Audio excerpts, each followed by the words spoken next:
ಸಲುವಾಗಿ ಮಹೇಂದ್ರನ ಮತ್ತ ಮಾತಂಗವನ್ನೇ ಬಾಣದ ಮೂಲಕ ಒಂದು ಏಣಿಯನ್ನು ನಿರ್ಮಿಸಿ ಈ ಇಳೆಗೆ ತಂದವ, ತರಗಿಳಿಸಿದವ ನಾನು. ಹೌದು.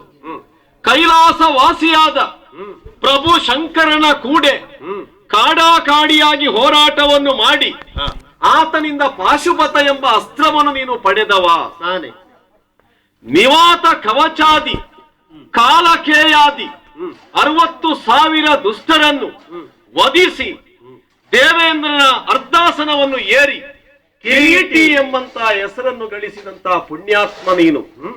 ಅಷ್ಟು ಮಾತ್ರ ಅಲ್ಲ, ಬ್ರಾಹ್ಮಣ ರೂಪದಲ್ಲಿ ಬಂದಂತ ಅಗ್ನಿಯ ವಾಂಛೆಯನ್ನು ಈಡೇರಿಸುವ ಸಲುವಾಗಿ ಇಂದ್ರನಿಂದ ಅಭೇದ್ಯವಾಗಿ ರಕ್ಷಿಸಲ್ಪಡುತ್ತಿದ್ದ ಕಾಂಡವ ವನವನ್ನೇ ಆಜ್ಯವಾಗಿ ಅಗ್ನಿಗೆ ಸಮರ್ಪಿಸಿದಂತಹ ಯಶೋವಂತ ನೀನು. ಹಾಗಾಗಿ ಈ ಸದ್ಯದ ಪರಿಸ್ಥಿತಿಯಲ್ಲಿ ಮನುಷ್ಯ ಲೋಕದಲ್ಲಿ ಯಾರು ಯಾವ ಸಾಧನೆಯನ್ನು ಮಾಡಿದ್ದಾರ ಅದಕ್ಕೆ ಸರಿಮಿಗಿಲಾದಂತಹ ಸಾಧನೆಯನ್ನು ನಾನು ಮಾಡಿದ್ದೇನೆ ಎಂಬಂತ ಒಂದು ಹುಮ್ಮಸ್ಸು, ಒಂದು ಅಹಂಕಾರದ ಭಾವನೆ ಅದು ಇನ್ನು ನಿನ್ನಲ್ಲಿಯೂ ಕೂಡ ಸ್ಥಿರವಾಗಿ ಇದೆ. ಇದನ್ನು ಬಿಡು, ಈ ಪರದೆಯನ್ನು ಕಳಚಿ ನೀನು ನಿಜವಾಗಿ ಹೊರಗೆ ಬಾ ಎಂಬುದಾಗಿ ನಾನು ಹೇಳ್ತಾ ಇದ್ದೇನೆ. ಓಹೋ ಅಯ್ಯ ಪಾರ್ಥ, ನೀನು ಶತಶೃಂಗ ಪರ್ವತದಲ್ಲಿ ಹುಟ್ಟಿದಂತಹ ಸಂದರ್ಭದಲ್ಲಿ ನಿನ್ನ ತಾಯಿ ಹೇಳಿದಲಂತೆ ನನ್ನ ಗರ್ಭ ಪಾವನವಾಯಿತು. ಯಾಕೆಂದ್ರೆ ಆ ಕಾಲದಲ್ಲಿ ಅಂಬರ ಪಥದಲ್ಲಿ ಅಶರೀರವಾಣಿಯಾಯಿತಂತೆ. ಈತ ಬಲದಲ್ಲಿ ತ್ರೇತಾಯುಗದ ಕಾರ್ತವೀರ್ಯಾರ್ಜುನನನ್ನು ಅವ ಮಿಗಿಲೆನಿಸುತ್ತಾನೆ.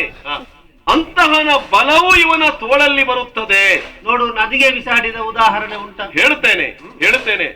ಆ ನಂತರ ಸದ್ಯದ ಪರಿಸ್ಥಿತಿಯಲ್ಲಿ ನೀನಲ್ಲ, ಈ ಕುರುಕ್ಷೇತ್ರದಲ್ಲಿ ಎಲ್ಲರೂ ಕೂಡ ನನ್ನನ್ನು ಕಂಡುಕೊಂಡದ್ದು ಸೂತನ ಮಗ ಅಂತ. ಯಾವುದೇ ಬೇಸರ ಇಲ್ಲ. ಓಹೋ, ಸೂತ ಪಾಲಿತ ಪುತ್ರನಾಗಿ ಈ ಲೋಕದ ಬೆಳಕನ್ನು ಕಂಡವ ಈ ಕರ್ಣ.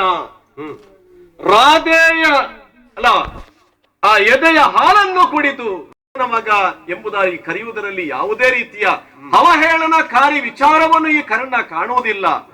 ಯಾಕೆ ಅಂತ ಹೇಳಿದ್ರೆ, ಈ ಲೋಕಮುಖದಲ್ಲಿ ಸೂತ ಪಾಲಿತ ಪುತ್ರ ಎಂಬುದಾಗಿ ಮಾತ್ರ ಗುರುತಿಸಲ್ಪಟ್ಟಿದ್ದೇನೆ.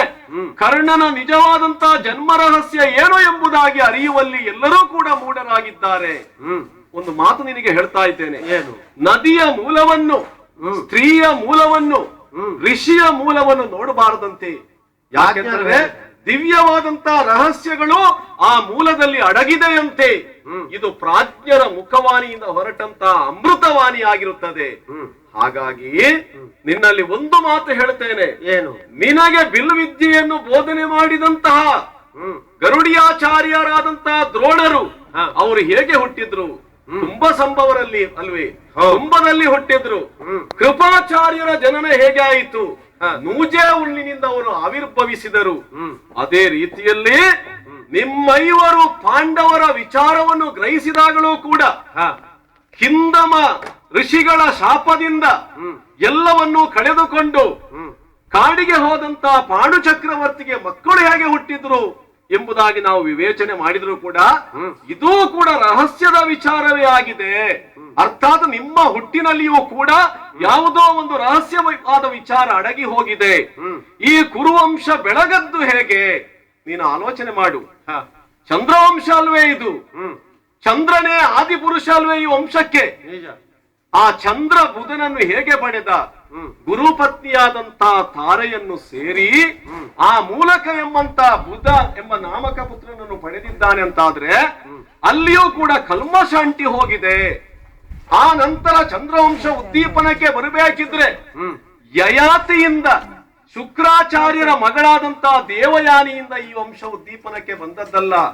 ರಾಕ್ಷಸ ರಾಜನಾದಂತ ವೃಷಪರ್ವನ ಮಗಳಾದಂತಹ ಶರ್ಮಿಷ್ಠೆಯನ್ನು ಒಡಗೂಡಿದಂತ ಯಯಾತಿ ಆ ಮೂಲಕ ಪುರು ಎಂಬಂತ ಮಗನನ್ನು ಪಡೆದು ಈ ಪೌರವ ವಂಶ ಬೆಳಕಿಗೆ ಬಂದಿದೆ. ಹಾಗಾದ್ರೆ ಚಂದ್ರವಂಶವನ್ನು ಒಮ್ಮೆ ಕೆದಕಿದಾಗ ರಾಕ್ಷಸ ಸ್ತ್ರೀಯಿಂದ ಅದು ಪುನರುತ್ಥಾನಕ್ಕೆ ಬಂದಂತ ವಂಶ ಎಂಬುದು ಸರ್ವವೇದ್ಯವಾಗಿದೆ. ಅಯ್ಯ ಪಾರ್ಥ, ಅದರ ನಂತರ ಬಿಡು. ನಿನ್ನ ಜನಕನಾದಂತಹ ಪಾಂಡು ಚಕ್ರವರ್ತಿ ಅಲ್ಲ ನಮ್ಮ ಕೌರವನ ತಂದೆಯಾದಂತ ಧೃತರಾಷ್ಟ್ರ, ವಿದುರ ಇವರ ಜನನ ಹೇಗಾಯಿತು? ಅಲ್ಲಿ ವಿಚಿತ್ರ ವೀರ್ಯನಿಂದ ಅಲ್ಲ, ಅಲ್ಲಿ ಪಾರಶರ್ಯರಿಂದ ನಿಯೋಗದ ಮೂಲಕವಾಗಿ ಅಂಬಿಕೆ ಅಂಬಾಲಿಕೆಯರು ಧೃತರಾಷ್ಟ್ರ ಪಾಂಡು ಚಕ್ರವರ್ತಿಯನ್ನು ಪಡೆದ್ರು ಅಂತ ಹೇಳಿದ್ರೆ ಕೂಡ ಅಲ್ಲಿಯೂ ಕೂಡ ಒಂದು ವರ್ಣ ಸಾಂಕರ್ಯ ಚಂದ್ರವಂಶಕ್ಕೆ ಅಂಟಿ ಹೋಗಿದೆ. ಹಾಗಾಗಿ ಚಂದ್ರವಂಶ ಪರಿಶುದ್ಧತೆ ಇಲ್ಲಿ ಎಷ್ಟಿದೆ, ಎಷ್ಟರ ಮಟ್ಟಿಗೆ ಇದೆ ಎಂದು ಹೇಳಿದ್ರೆ ಸರಿಯಾದ ಉತ್ತರ ಈ ಕುರು ಪಾಂಡವರಲ್ಲಿ ಯಾರಲ್ಲಿಯೂ ಇಲ್ಲ. ಅದಕ್ಕಾಗಿ ಹೇಳ್ತಾ ಇದ್ದೇನೆ, ಜಾತಿ ಯಾವುದು, ಕುಲ ಯಾವುದು ಅದು ಮುಖ್ಯ ಅಲ್ಲ. ಆ ಕುಲದಲ್ಲಿ ಹುಟ್ಟಿದವ, ಆ ಜಾತಿಯಲ್ಲಿ ಹುಟ್ಟಿದವ, ಅವ ಏನು ಸುಗುಣವನ್ನು ತನ್ನ ಇಲ್ಲಿ ಮೈಗೂಡಿಸಿಕೊಂಡಿದ್ದಾನೆ ಅದು ಲೋಕಮುಖದಲ್ಲಿ ಪ್ರಕಟವಾಗ್ತದೆ ಹೊರತು ಕೇವಲ ಕುಲ ಜಾತಿ ಎಂಬುದು ಎಲ್ಲವೂ ಕೂಡ ಗೌನವಾಗಿದೆ. ನೀನು ಹೇಳಿದ್ದಿ, ಎಲ್ಲಿಯೋ ಹೋಗಿ ನೀನು ಸುಳ್ಳು ಹೇಳಿ ವಿದ್ಯೆಯನ್ನು ಕಲಿತಿದ್ದೀಯಂತ ಶಾಪ ಪಡೆದಿದ್ದಿ. ಇರಬಹುದು. ಶಾಪವೂ ಒಂದು ಕಾಲದಲ್ಲಿ ಒಂದೊಂದು ಕ್ರಮದಲ್ಲಿ ಮನುಷ್ಯನಿಗೆ ವರವಾಗ್ತದೆ. ಪಾರ್ಥ ಏಕಮೇವ ಧನುರ್ಧರ ನಿನ್ನ ಗುರುವಿನ ಮೂಲಕವಾಗಿ ಕೊಂಡಾಡಲ್ಪಟ್ಟಂತಹ ಮಾತು ದ್ರೋಣಾಚಾರ್ಯರೇ ಹೇಳಿದ್ರು. ಹಾಗಾಗಿ ಪಾರ್ಥ ಏವ ಧನುರ್ಧರನೇ ಅಲ್ಲ, ಅವನನ್ನು ಸರಿಬಿಗಿಲೆನಿಸುವಂತಹ ಧನುರ್ಧರರು ಈ ಭೂಮಂಡಲದಲ್ಲಿ ಹುಟ್ಟಿದ್ದಾರೆ. ಇದು ನಿರ್ಣಯ ಆಗಬೇಕೆಂಬಂತ ಉದ್ದೇಶದಿಂದ ಅದೆಷ್ಟೋ ಮಂದಿಗಳನ್ನು ಗುರುಗಳಾಗಿ ಪಡೆದವ. ನೀನು ಏನು ಗುರುಗಳಿಂದ ಕಲಿತಿದ್ದೀಯೋ ಅದಕ್ಕೆ ಸರಿಮೆಗೆಲಿಸಿ ನಾನು ಕೂಡ ಅಧ್ಯಯನ ಮಾಡಿದ್ದೇನೆ. ಇದನ್ನು ನೀವು ನೋಡಿರಬಹುದು.